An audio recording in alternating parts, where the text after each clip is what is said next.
जितने भी राज्य स्तरीय टेट एग्ज़ाम होते हैं अथवा केंद्र द्वारा आयोजित सीटेट का जो एग्ज़ाम होता है उसमें अधिगम विकास से संबंधित प्रश्न आपको देखने को मिलते हैं। आज हम लोग उसी पर डिस्कशन करेंगे, क्योंकि जो जितने भी टेट एग्ज़ाम होते हैं उसका जो CDP पोर्शन होता है जो 30 नंबर के पूछे जाते हैं उसमें कम से कम 2 या 3 क्वेश्चन ऐसे होते हैं जो अधिगम विकार लर्निंग डिसेबिलिटीज से संबंधित होते हैं। जय हिंद, मेरा नाम है शिवम झा और आप मेरे online platform let's crack CTET by Shivam Jha पे मुझसे जुड़े हुए हैं। आज हम चर्चा करेंगे dyslexia, dysgraphia, dyscalculia, dyspraxia, dysthymia, aphasia से जैसे अधिगम विकार से संबंधित प्रश्नों को, और साथ में बताएंगे आपको आसान शब्दों में कि कैसे आप एक ही बार में उसको याद कर सकते हैं और आगामी परीक्षा में आप अपनी सफलता सुनिश्चित कर सकते हैं। देखिए, अधिगम विकार होता क्या है? अधिगम विकार होता है जो पढ़ने, लिखने, बोलने, सुनने, देखने से संबंधित होता है। इस सिद्धांत को देने वाले जो थे वो सैमुअल क्रिक थे। उन्होंने यह सिद्धांत जो लर्निंग डिसेबिलिटीज़ अधिगम विकार उन्होंने 1963 में दिया था। याद रखिएगा, कब दिया था?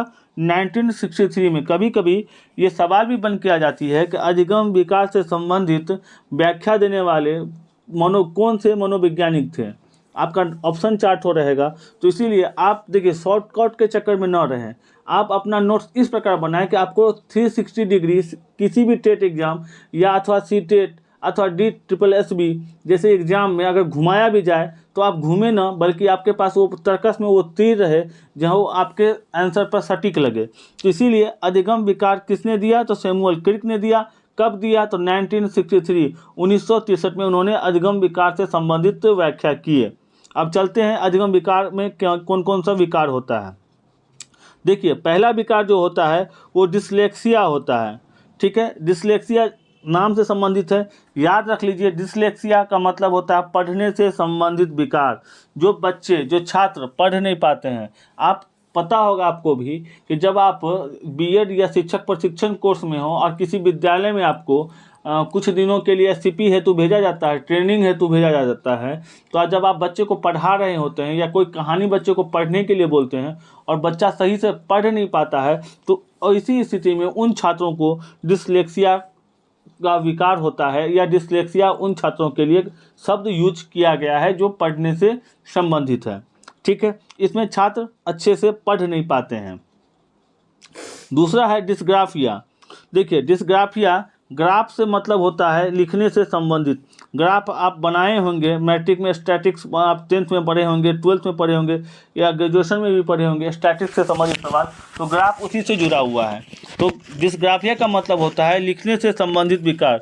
जब आप बच्चे को ब्लैक बोर्ड पर ला के बोलते हैं या कॉपी में बोलते हैं किसी भी रूप में कि तुमको ये चीज़ लिखना है या किसी का नाम लिखो, तो वो बच्चा जब लिख नहीं पाता है तो इसी स्थिति में हम उसे डिस्ग्राफिया कहते हैं। डिस्ग्राफिया का अर्थ होता है जब बच्चे लिख नहीं पाते हैं। दूसरा है डिस्कैलकुलिया। कैल से होता है कैलकुलेशन, और कैलकुलेशन किस में होता है? मैथ वाले पोर्शन में कैलकुलेशन होता है। तो डिस्कैलकुलिया का अर्थ होता है गणितीय संबंधी विकार। जब बच्चे कैलकुलेट मतलब मैथ में दिए गए सवाल को हल नहीं कर पाता है तो उसे हम डिस्कैलकुलिया कहते हैं। देखिए, एक बच्चा का फोटो आपके सामने है जो 12 में से 3 माइनस कर 15 लिख रहा है, 15 में से 5 20 लिख रहा है, 20 में प्लस 10 30 लिख रहा है, और इस प्रकार वो आंसर दे रहा है। लेकिन देखिए, 12 में से 3 गया तो 9 होना चाहिए। 12 minus 3 equal to got 9, but बच्चा ने लिखा है 15। इसका मतलब है कि बच्चे को गणितीय संबंधी विकार है, अर्थात कैलकुलिया का अर्थ होता है कैलकुलेटिव, गणना, और गणना हम कैलकुलेशन कहाँ करते हैं? मैथ वाले पोर्शन में करते हैं। वो भी आपका सीटेट या टेट का एग्जाम का रहता है, जो 15 नंबर आपको पेडागोजी और 15 नंबर अर्थमेटिक सवाल को हल करना होता है। तो इसीलिए डिस्कैलकुलिया का अर्थ होता है गणितीय संबंधी विकार। डिस्फेसिया का अर्थ होता है बोलने संबंधी विकार। देखिए, यहाँ पर एक पिक लगा हुआ है और पिक में देखिएगा कि ये जो पिक वाले हैं वो गर्दन को पकड़े हुआ है, तो इसका अर्थ है कि वो उसको बोलने से संबंधित विकार है, वो बोल नहीं पा रहा है बच्चे, तो उसको हम डिस्फेसिया कहते हैं। ठीक है। दूसरा है डिस्मोर्फिया। डिस्मोर्फिया का अर्थ होता है भ्रम वाली स्थिति। देखिए, एक महिला का फोटो है जो अपने आप को मिरर में देख रही है, हकीकत में वो पतली है, लेकिन मिरर में जब वो देखती है तो उसे लगता है कि वो बहुत मोटी हो गई है। तो ऐसी स्थिति में हम इस भ्रम वाली स्थिति उत्पन्न हो गई है। तो ऐसी स्थिति को ही हम डिस्मोर्फिया कहते हैं, जब भ्रम हो जाए। मान लीजिए कि आपने छात्रों को पढ़ाया कि मुर्गी के 2 पैर होते हैं, लेकिन उन्होंने या बच्चे ने मोर को देख लिया और मोर के भी 2 पैर होते हैं। ऐसी स्थिति में बच्चे जब मोर को मुर्गी समझ लेते हैं और मुर्गी को मोर समझ लेते हैं तो यह भ्रम उत्पन्न होता है और इसे ही हम डिस्मोर्फिया कहते हैं। डिस्थीमिया, यह तनाव से संबंधित विकार है। जब आप हाइपरटेंशन लेते हैं तब यह डिस्थीमिया होता है। जैसे कि आप टेंशन ले रहे हैं कि हमको सीटेट निकालना है, टेट निकालना है, रोजगार के रूप में एक अध्यापक की नौकरी चाहिए, तो ये तनाव की स्थिति उत्पन्न हो जाती है, तो उसे ही हम डिस्थीमिया कहते हैं। देखिए, बच्चा अपना सर को पकड़े हुआ है, उस तनाव का सीधा सा संपर्क हमारे मस्तिष्क से होता है। ठीक है, अब एक नज़र में देख लीजिए, जितने भी आपने अभी तक पढ़ा है उसको आप एक नज़र में देख लीजिए। देखिए, डिस्ग्राफिया का मतलब होता है लिखन संबंधी विकार, डिसलेक्सिया का मतलब होता है पढ़ने संबंधी विकार, डिसकैलकुलिया का मतलब होता है गणितीय संबंधी विकार। ठीक है, एक नज़र में। और इसको देखिए, डिस्प्रेक्सिया का मतलब होता है लेखन एवं चित्रांकन संबंधी विकार, डिस्फेसिया का मतलब होता है बोलने संबंधी विकार, डिसआर्थोग्राफिया का मतलब होता है वर्तनी संबंधी विकार। याद रखिएगा, बहुत से टीचर इसे नहीं पढ़ाते हैं। डिसआर्थोग्राफिया का मतलब होता है वर्तनी संबंधी विकार। जब आप प्रॉपर स्पेलिंग नहीं लिख पाते हैं, हर्षिकार दुर्घिकार नहीं लिख कर पाते हैं, तो उसे ही हम डिसआर्थोग्राफिया कहते हैं। अब इससे संबंधित कुछ प्रश्नों को हम देख लेते हैं जो विगत वर्षों में पूछे गए हैं और आने वाले समय में इसी प्रकार के पूछे जाने की संभावना बनती है, क्योंकि सीटेट और टेट के जितने भी एग्जाम हैं वो अधिकतर PYQ previous year question base ही होते हैं। देखिए, पहला सवाल है कि निम्नलिखित में से किस विद्यार्थी को अक्षरों और शब्दों को पढ़ने, उनकी व्याख्या करने और उन्हें समझने की क्षमता सीधे प्रभावित होती है। पहला है गुणज विकार, दूसरा है लेखन विकार, तीसरा है वाचन संबंधी विकार और चौथा है गति समन्वय विकार। तो पहला है गुणज विकार, दूसरा है लेखन विकार, तीसरा वाचन। देखिए, सवाल को समझिए। सवाल जब तक आप समझिएगा नहीं तब तक आप उत्तर पे मत जाइए। शब्दों को पढ़ने, जब आप पढ़ नहीं पा रहे हैं, उनकी व्याख्या नहीं कर रहे हैं, तो जब पढ़िएगा नहीं, इसका मतलब वाचन से संबंधित विकार है। वाचन वैकल्प या अधिगम अक्षमता विद्यार्थी को अक्षरों, समझ लीजिए, जिसको वाचन संबंधी विकार है उसको अक्षर और उसकी व्याख्या करने में कठिनाई महसूस होती है। इस अधिगम आवश्यकता से ग्रसित बच्चों का स्पष्ट उच्चारण करने एवं अपने विचारों को धारा प्रवाह रूप से व्यक्त करने में कठिनाई महसूस होती है, उसे ही हम वाचन संबंधी विकार कहते हैं। वाचन का मतलब होता है जब हम एक दूसरे से बात करते हैं, बातचीत करते हैं। जब आप बातचीत अच्छे से नहीं कर पाइएगा, अपनी भावना को दूसरे के पास व्यक्त करने में आपको कठिनाई महसूस हो रही है, तो ही उसे ही हम वाचन संबंधी विकार कहते हैं। दूसरा क्वेश्चन है आज का, दिव्यांगता और संबंधित छात्रों के समावेशन हेतु यथोचित संयोजन रणनीति का सही युग्म कौन सा है? पहला है गुणज विकार, कैलकुलेटर का प्रावधान, पठान लिखा गया, इसका हो जाएगा पठन संबंधी विकार, लंबे लंबे लिखित कार्य को सौंपना।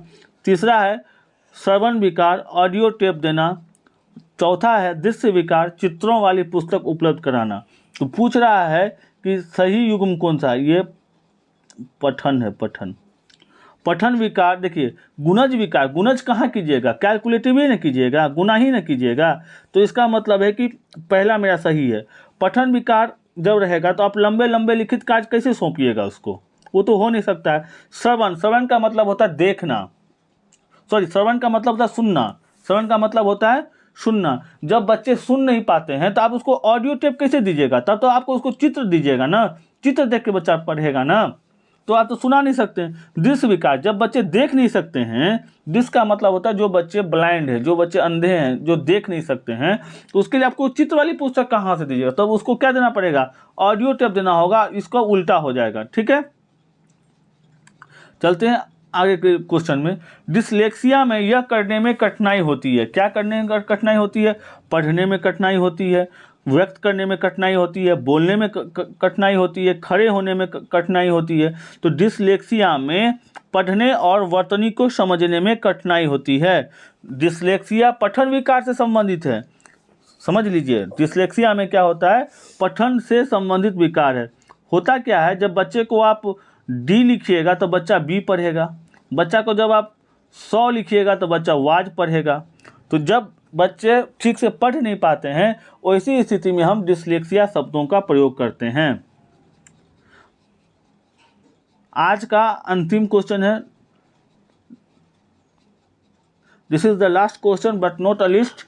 मस्तिष्क की संरचना तथा कृतियों में विभेद का परिणाम होता है। मस्तिष्क की संरचना तथा कृतियों में विभेद का परिणाम होता है। पहला तनाव, दूसरा पिछड़ापन, तीसरा डिसलेक्सिया और चौथा इनमें से कोई नहीं।